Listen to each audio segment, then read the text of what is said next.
With the September 7th election date now set in stone, Australians only have until 8 p.m. next Monday to get their electoral enrolment all sorted out. So, who's all set for election 2013? Now, if you said yes, that's great, but it might pay to double check after the Australian Electoral Commission revealed that over 1.4 million eligible Aussies are missing from the electoral roll.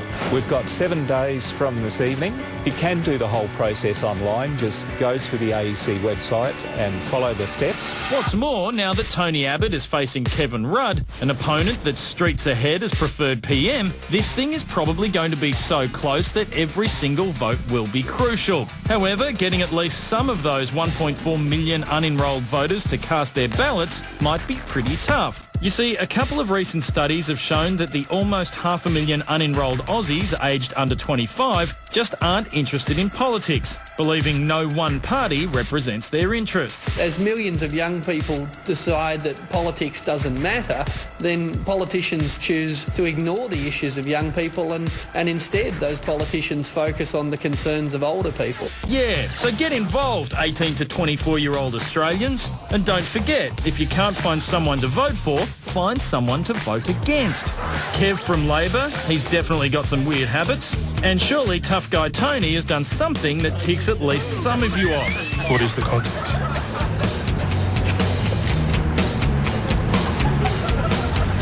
You're not saying anything. So remember, if you want to draw a line in the sand against elected officials packing budgie smugglers, it's okay. Or if an old guy eating his earwax is all you can find to vote against, that's your constitutional right. Isn't democracy great? No one can believe you, mate. No one can believe you. This morning. Great having a democracy. One man who'll be wanting to see as many young people as possible jumping on the electoral roll in the next few weeks is the Deputy Prime Minister, Anthony Albanese. Minister, we've just heard that half of 18-year-olds aren't even on the electoral roll. Why do you think young people on both sides of politics are so disengaged? Oh, I think there's been a lot of disengagement, particularly over the last few years. I think the old politics of people yelling at each other, the nature of the minority parliament put some people off from political engagement. But people, you know, around the world stand in front of tanks to get the right to vote. It's a precious privilege in a democracy.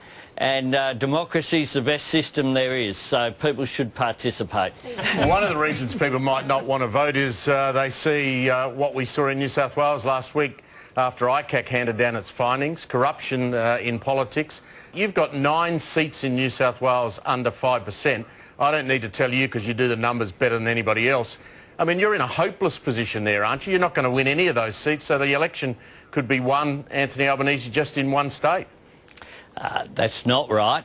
The polling indicates that we're doing very, very well in New South Wales. People are smart. They draw a distinction. So one of the great things about federal politics is that in terms of our systems, both political parties, is we do have a very clean political system at the national level. I think people know that. That's a good thing.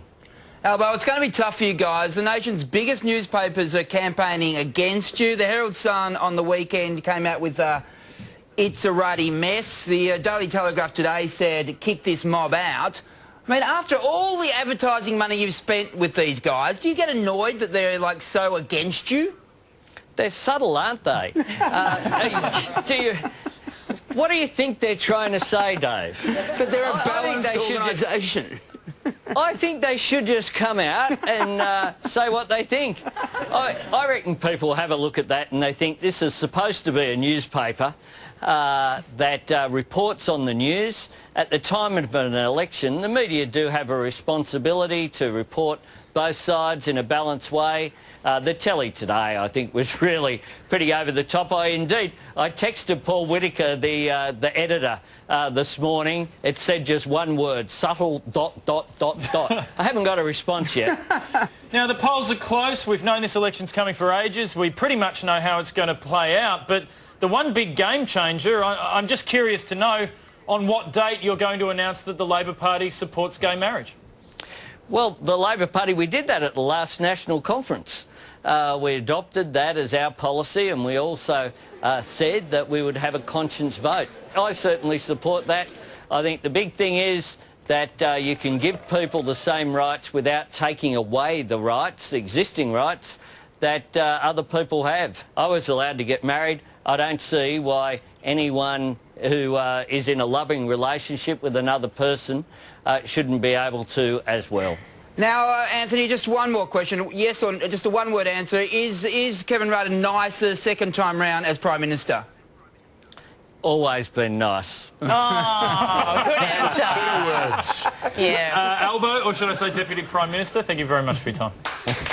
Great to be with you.